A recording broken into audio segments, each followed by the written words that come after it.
Hello everyone and welcome to the second part of the basics of first-person shooters. In this video we are going to see aiming. Aiming is the movement of your vision on a first-person shooter. It's equivalent to the movements of your upper body when looking around. The action of aiming is done by the movement of your mouse or your right analog button on controller. Knowing how to move by aiming is the basic for knowing how to shoot consistently. That's why everything we are going to see here will be very important for future videos. Now I will explain the movement components of aiming. The mechanics of weapons and shooting is topic for the next one, so make sure to stick around. First, let's check the elements on screen. There are two types, permanent and varying ones. Permanent elements of your screen are the ones that you are seeing no matter your movement.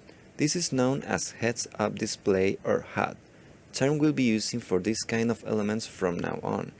I will make a short video in the future explaining the main characteristics and elements of the HUD and how to use it. The varying elements of your screen is basically the world you're merged into.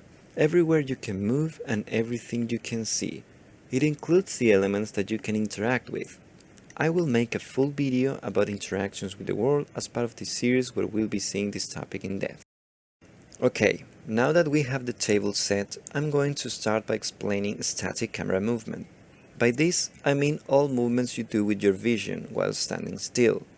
It's done when your only input is moving your mouse or your right analog stick.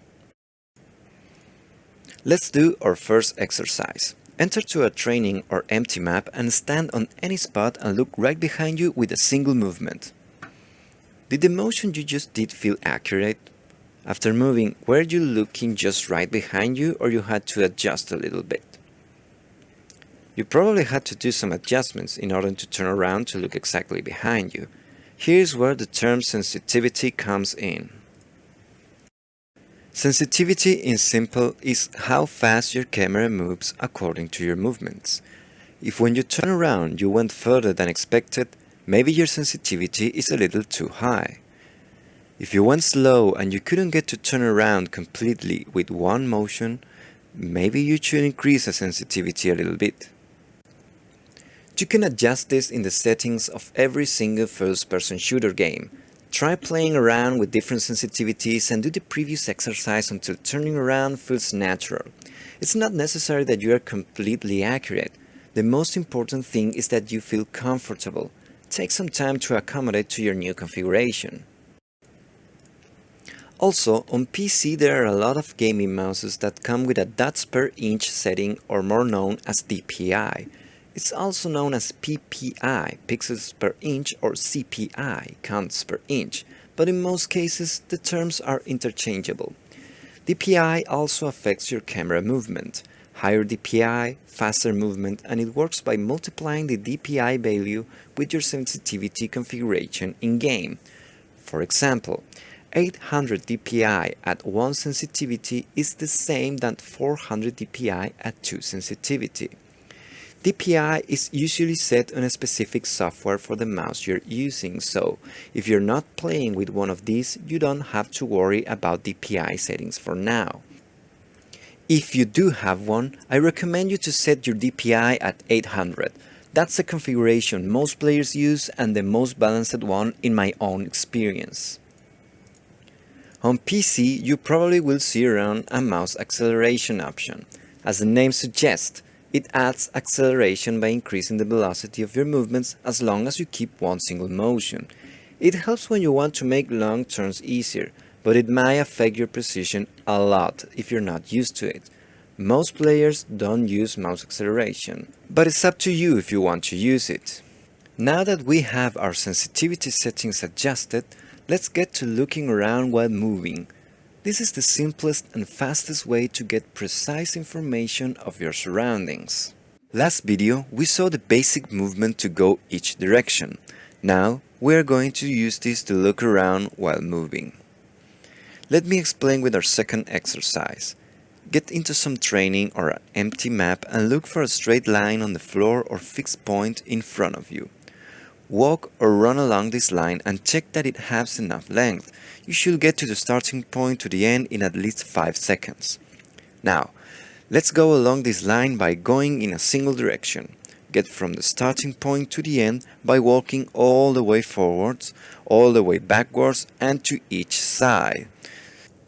Then try moving diagonally by walking forward left, forward right, backwards left and backwards right. This gives you straight diagonal movements. You have to consider the position of your camera in order to follow the line correctly. Next, we are going to switch direction midway while moving to the end point. In order to do so, you have to look to one of your sides or your back in one motion. You can switch to your sides at first to make it easier. If it's getting too hard, do a few more repetitions of the previous exercise. If you already got it, try switching to more than one direction in a single go.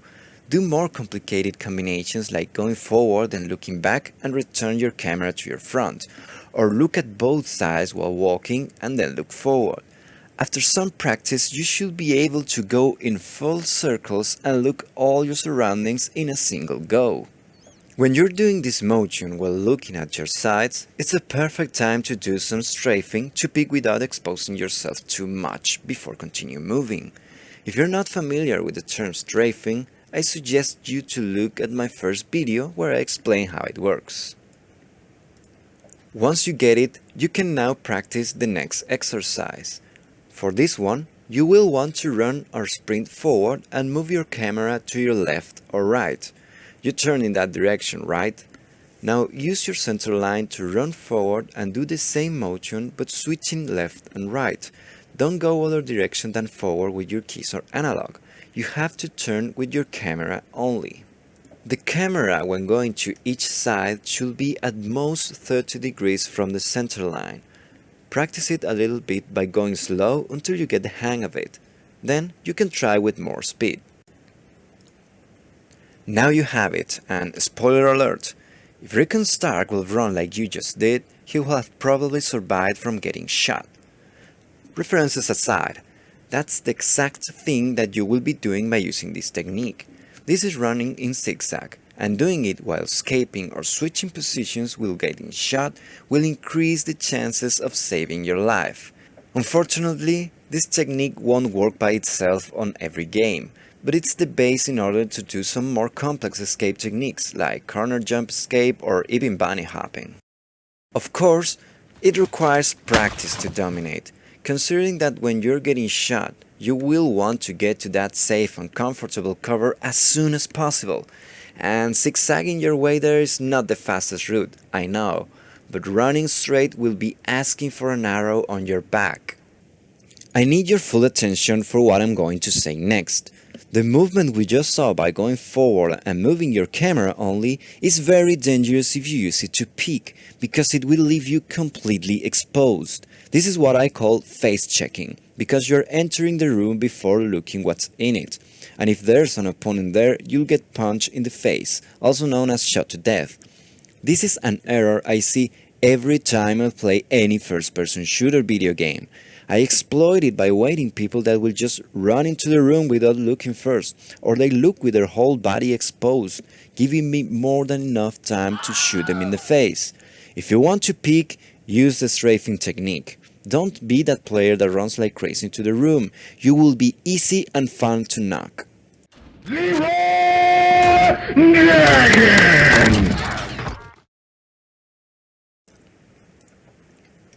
With the previous exercises, I can now tell you that camera movements are a huge thing. Most moving techniques are made by combining camera movements with normal movement. Unfortunately, most of these techniques will depend on the game you're playing, so I will continue on the general aspects. When you're moving, you always want to look first at where you are going to move. This may sound a little redundant or obvious considering that I said earlier about face checking, but there's a lot of cases that players just move without looking at where they are going to. That's the equivalent to crossing the street without looking at both sides. When you don't do it, it probably will have fatal consequences. Have in mind the next. If you're going to go up and take high ground by climbing, jumping or checking stairs, you should be looking upwards. If you're going to go down by falling, jumping down or taking stairs, you should be looking downwards. If you're going straight, Watch your front and your sides before going. When you arrive, make sure to check your back and take the high ground if you can. That takes you back to the first point. Now, considering the previous 3 points I made and that you don't have the possibility to see through walls, how does all this looking before moving work? Well, at least you have to get this information if you think there's someone in the area. Contact. Are there enemies nearby? If there are enemies really close to you, you should try to see or hear where they are, and ambush them or move to the opposite direction if you don't want to engage. If you don't know if there are enemies close or can't know their position, you should hold or move with extra precaution, without making any sound, and always peek by strafing. If you strafe correctly, you won't make a sound. If you confirm there are no enemies or stop suspecting, you can keep going. Is the spot where I'm going free from enemies? Always look at the next area before moving. If there's nothing inside and you move, you can use the previous answer to check for enemies once you've arrived. From where should I be aware of enemies while moving? Always consider that someone may see you when you move. It could be from a rooftop in big maps or a passage in small ones. Pick those places before moving or while you're doing it. If you don't have the means to hide or shoot them back, consider running at full speed to your new spot or not moving at all. Can I take cover where I'm going? When you get to your new position, there should be somewhere to hide, because if not, it's probably not a good idea unless you're certain there's nobody in the area. Each of these 4 questions will help you prepare to move with caution in different situations. Consider that for each game these answers will apply differently.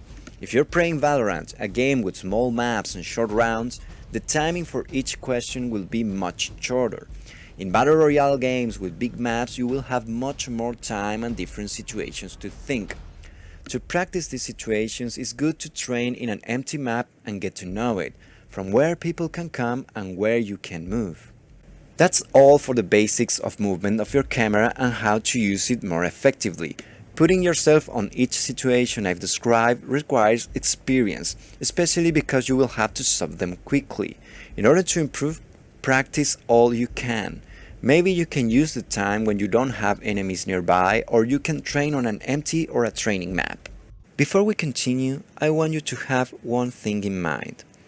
The main difference of aiming in first-person shooters with how you look around with your head and eyes in real life is that you can change directions with the movements of your camera. So aiming is not just moving your head and eyes inside the game, it actually represents the movements of all of your upper body from your hip to your head. So this implies that moving with keys or analog stick represents the control of your legs and feet. If you want to feel what I mean, you can stand up right now and instead of moving just your head to look at your side, try moving all your upper body from your hip. If you try this while walking, you'll see that the direction of your real-life walk will be affected, just like when you aim in the game. Please don't bump into anything while trying this. If you want to check the basic of movements with keys or analog stick, also known as your feet and legs in the video game, you can check my previous video up here. All the exercises and tips I given in this video are transferable from any first-person shooter to another. Once you dominate them in one game, you have it in all games. I know it's a lot to process, and it will be hard to follow some of these tips and exercises at first. The key is to not frustrate. You will find yourself saying, I knew that I should look there after being knocked, and it's normal. From experience and building your memory from errors you will learn, and it will be much faster than you think. With a little bit of practice, you won't be thinking any of this anymore. With some more practice, you'll be the one that will be caughing people who's not looking. And with a lot of practice, you are going to dominate each spot you take position in and no one will break through you. That's all for today's video. I'm Capoasin, thank you for watching and have a nice day.